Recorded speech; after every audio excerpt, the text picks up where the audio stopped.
Hello বন্ধুরা, কেমন আছো সবাই? তো একটা টিজার বেরিয়েছে, একটা ট্রেলার বেরিয়েছে, দুটো নিয়েই কথা বলবো।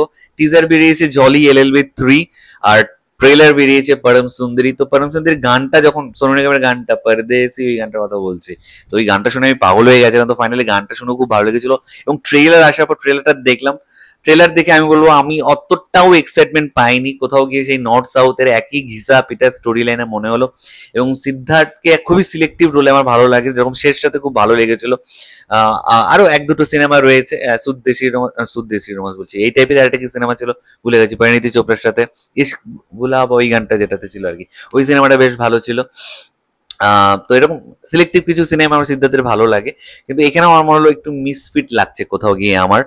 জাহ্নবী কাপুরের কথা যদি বলি, টিপিক্যাল সাউথ অ্যাক্ট্রেস, হয়তো লুকে সেইটা আসেনি, কিন্তু তার যে বডি ল্যাঙ্গুয়েজ, কথাবার্তাতে সেটা অনেকটা এসছে। এবং আমি দেখলাম ট্রেলারটাতে বেশ কিছু সিন রিপিট হয়েছে। মানে আমি জানি না এটা কেন হলো, ট্রেলারে আর কোনো সিন পাইনি, এবং গল্পটাকে একটু ইন্টারেস্টিং হয়ে দেখাতে পারতো।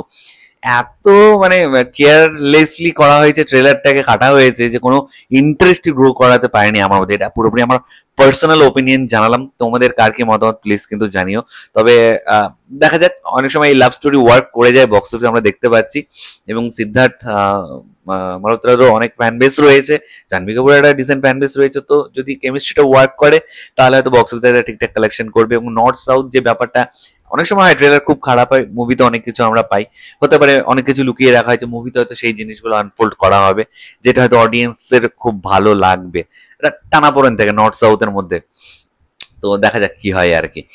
এবার চলে আসছে জলি LLB 3। তো হঠাৎ করে আমি দেখলাম যে টিজার বেরিয়েছে, প্রথমে ভাবলাম হয়তো ফ্যান মেড এটা, কিন্তু তারপর দিয়ে দেখলাম না, সত্যি তো অফিসিয়াল অফিসিয়াল টিজার বেরিয়েছে। এবং প্রথমে ইন্ট্রোডাকশনটা এমন ভাবে করা হয়েছে যে তোমার আশিত বার্ষিকে দেখানো হচ্ছে জলি, একটা জলি, পরে অক্ষয় কুমারের এন্ট্রি হলো আরেকটা জলি, এবং না না দেন সৌরভ শুক্লা, যার প্রেজেন্স, মানে জলি LLB 1 বলো, বলে মানে এই জাজের প্রেজেন্স অসাধারণ, কেউ ভুলতে পারবে না। তো এখানে আরশাদ বার্সি, অক্ষয় কুমার, তারা তো জানো এই বকরি চুরি, মানে ছাগল চুরি হয়েছে, এই চুরি, এরকম ছোটখাটো কেস নিয়ে মানে জাজের তো পুরো মাথা শেষ করে দেয়। এখানে এবার সিরিয়াস কিছু তারা ফেস করতে চলেছে, এবং তাদের মধ্যে একটা টাসলও হবে।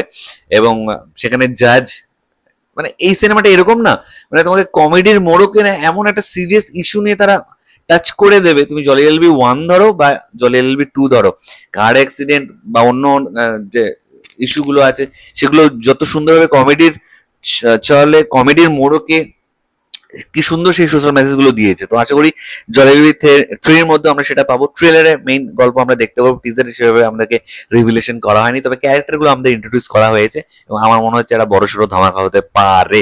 আসাদ ওয়াসি, অক্ষয় কুমার, আর সৌরভ শুক্লা, মানে একটা হিলারিয়াস রাইড আমরা পেতে চলেছি, এইটুকুনি তো মানে ভরসা করাই যায়। তো ঠিক আছে, এটাই তোমার হয়তো শেয়ার করা ছিল। তোমাদের কার কি মতামত এই দুটো টিজার এবং ট্রেলার মধ্যে, কার কোনটা কেমন লেগেছে? পরম সুন্দরী ট্রেলার কার কেমন লেগেছে, এবং জলি LLB 3 টিজার কার কেমন লেগেছে, প্লিজ নিচে কমেন্ট করে অবশ্যই জানিও। আর আমার ভিডিও ভালো লাগলে ল্যাঙ্গুয়েজ সাথে একদম ভুলবেন। চ্যানেলে যারা প্রথমবার দেখছো, নিচে যে রেড সাবস্ক্রাইব বাটনটা আছে সেখানে ক্লিক করে নাও, পাশে একটা বেল আইকন আছে সেখানে ক্লিক করে অল অপশনে ক্লিক করে নাও। ঠিক আছে বন্ধুরা, ভালো থেকো সবাই, সাবধানে থেকো সবাই, love you all, take care.